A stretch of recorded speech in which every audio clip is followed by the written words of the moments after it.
এখন থেকে আপনার প্রিয় সিরিয়ালগুলো ফ্রিতে দেখুন এক্সক্লুসিভলি শুধুমাত্র সান নেক্সটে। এখনই অ্যাপ ডাউনলোড করুন।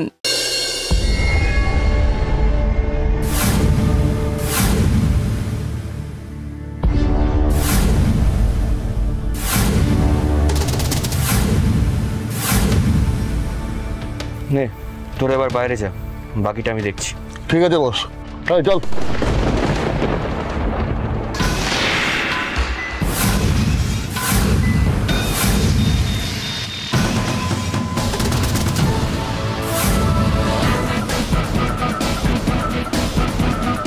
ও, ওনাকে নিয়ে আসছেন? কি করতে হবে সব বুঝে নিয়েছেন তো? হ্যাঁ আমি জানি, ডোন্ট ওয়ারি, আপনি এখনো ভাবতে হবে না। এক্ষুনি আসলে আমার কাছে একটা ফোন এসেছিল, উনি ফোনে আমাকে বুঝিয়ে বলে দিয়েছেন আমাকে কি করতে হবে। Good, very good. তাহলে ডাক্তারবাবু আপনি আপনার কাজটা শুরু করে দিন।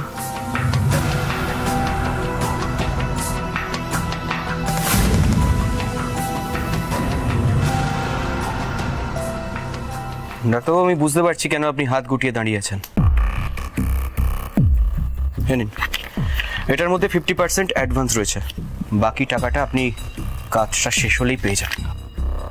এটার জন্যই আমি হাত গুটিয়ে দাঁড়িয়েছিলাম। দেখুন আপনাকে একটা কথা বলি, দেখুন ওনার সাথে না আমার অনেক দিনের পরিচয়, এর আগেও এরকম অনেক কাজ আমি করেছি, আমি জানি এই ব্যাপারে উনি খুব পার্টিকুলার। এক ফোঁটা কোনোদিন ওনার কোনো কথার নড়চড় হয়নি। উনি এক কথার মানুষ, কিন্তু এবারের কাজটা একটু আলাদা। আপনি যত্ন নিয়ে কাজটা করবেন, আর দেখবেন এই মহিলার যেন কোনো ক্ষতি না হয়। তাড়াতাড়ি কাজটা শেষ করুন। আপনাকে একটা কথা বলি, দেখুন উনি যেমন এক কথার মানুষ, আমিও না হার্ডকোর প্রফেশনাল, আমি ডক্টর। পেশেন্টের কেয়ার নেওয়াটা না আমাদের দায়িত্বের মধ্যে পড়ে, আর আমি আমার দায়িত্ব কোনোদিনই ভুলে যাই না।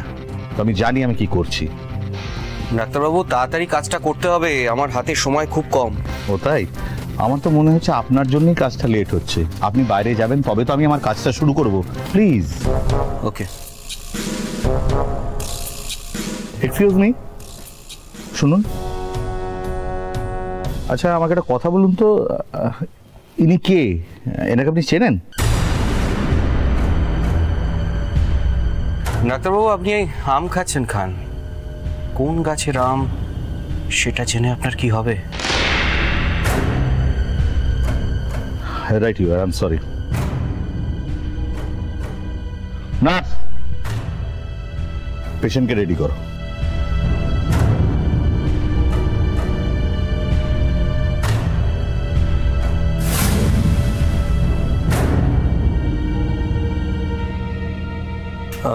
তোরা এখন যা, যদি দরকার লাগে ডাকছি।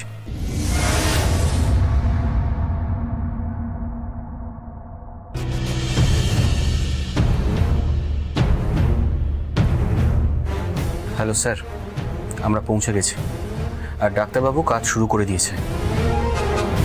আমি এখানে অপেক্ষা করছি, আপনি তাড়াতাড়ি চলে আসুন। আমার মনে হয় কিছুক্ষণের মধ্যেই কাজটা শেষ হয়ে যাবে।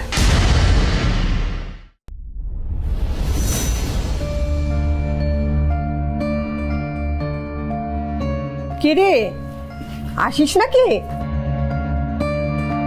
হ্যাঁ ঠাম্মি বলো। কি রে তুই এত তাড়াতাড়ি? কি রে আসিস, তোর চোখ মুখের এরকম অবস্থা কেন? কি হয়েছে দেখে? আয় আয় এদিকে আয় তো, আয় দেখি আয়।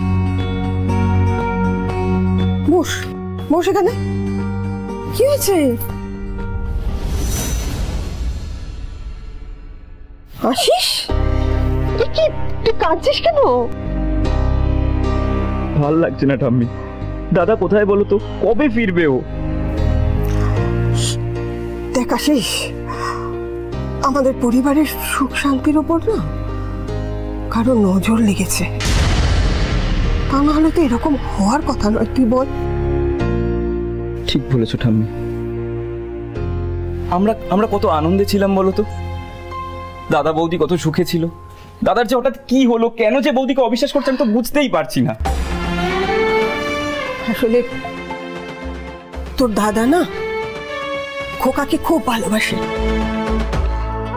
আর বৃষ্টি যে খোকার বিরুদ্ধে কথাগুলো বলেছে, সেটা ওম কিছুতেই মেনে নিতে পারছিল না। মানলাম বৌদি বাবার এগেনস্টে কথা বলেছে বলে দাদা রেগে গেছে, কিন্তু এই একই জিনিস যদি মধুশ্রী করতো না, আমি ওকে অবিশ্বাস করার আগে অন্তত একবার জিজ্ঞেস করতাম যে কেন আমার বাবার এগেনস্টে গিয়ে সে কথাগুলো বলছে। তোর কি মনে হয় তোর দাদা সেটা করেনি? হয়তো করেনি ঠাম্মি, করলে আজকের এই দিনটাই আসতো না। আশিস, এটা হচ্ছে একটা সময়, পরিস্থিতি আজ ওদের এখানে দাঁড় করিয়েছে। তা না হলে ওরা দুজনকে এতটাই ভালোবাসত। আমার তো সেটাই প্রশ্ন ঠাম্মি, দুজনকে যখন এতটাই ভালোবাসতো তাহলে এত অবিশ্বাস কেন? তার মানে দাদার ভালোবাসায় নিশ্চয়ই কোনো পাক থেকে গেছে। আশিস, তুই কিন্তু তোর দাদাকে ভুল বুঝছিস। ভুল তো আমরা সকলেই ছিলাম ঠাম্মি, যেদিনকে আমরা বৌদি খেয়ে বাড়ি থেকে চলে যেতে বললাম। না, আমি একা দাদাকে দোষ দিচ্ছি না, কিন্তু দাদা এই পরিস্থিতিটা আসতে দিল কেন? যেখানে তুমি মা দুজনে মেনে নিয়েছো যে বৌদি প্রেগনেন্ট, সেখানে দাদা বলছে সন্তানই নাকি তার নয়। তার থেকেও বড় কথা, ও তো এটাও বলছে বৌদি নাকি প্রেগনেন্টই নয়।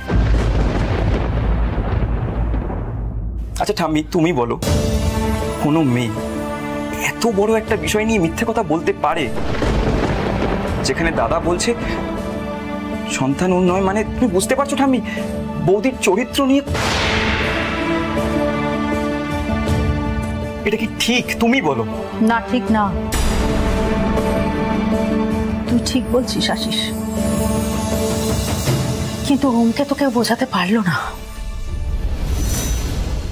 না তো ঠাম্মি, না আমি,